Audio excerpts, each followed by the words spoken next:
This is a document known as the Didache. Now, what it is a church manual. It contains information about running a church.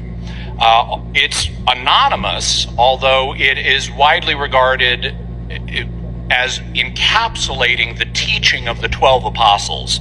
So even though the 12 apostles didn't themselves write it, it conveys their teaching, or at least that's what it's supposed to do. When it was written was the 1st century. It probably went through at least a couple of versions, but the earliest version seems to have been very early, like around AD 50. And why the book was written was to instruct Gentile Christians in what they needed to do to be Christian. And in reading the Didache, it's composed of a number of sections. The first section is called the Two Ways section. It describes the way of life and the way of death. This is basically a section on moral instruction. It says, here are the things you want to do if you want to find life. Here are the things you want to do if you want to find death. And among other things that the way of life mentions is don't commit abortion. So we actually have a document from the 1st century saying don't commit abortion. Christianity has been pro-life from the beginning.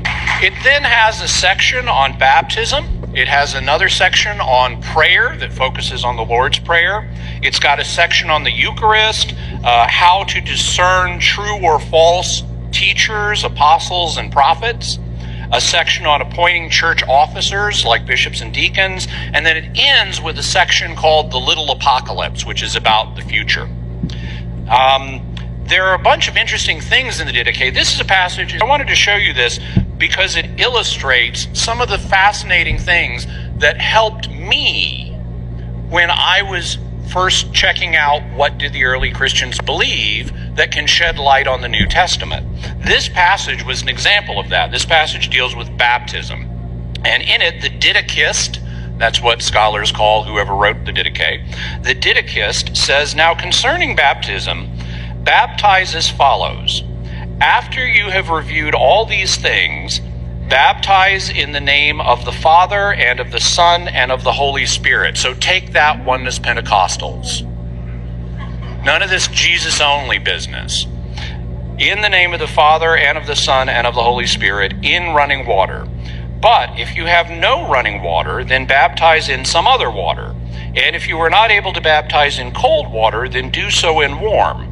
But if you have neither, then pour water on the head 3 times in the name of the Father and of the Son and of the Holy Spirit. Now this was eye-opening for me because in the evangelical circles that I traveled in, one of the big debates was what is the mode of baptism? How are you supposed to apply the water? Do you have to dunk somebody? Or can you pour it over their head? Or can you sprinkle it? And there was this assumption that there must be one correct mode and all the others are illegitimate. And there would be incredible arguments on this question because the New Testament never tells us the mode of baptism.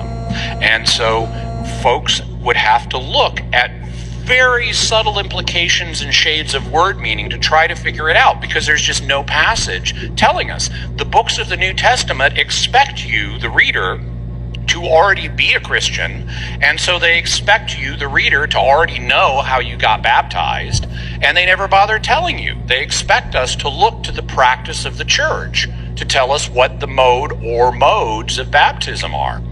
And if only we had a church manual from the 1st century that could answer this question for us. Well, we do. And the Didache indicates there wasn't a single mode, and pouring is okay. So this was very helpful to me in my journey because it showed me how the first Christians looked at this, and it shed additional light on things that the New Testament doesn't tell us.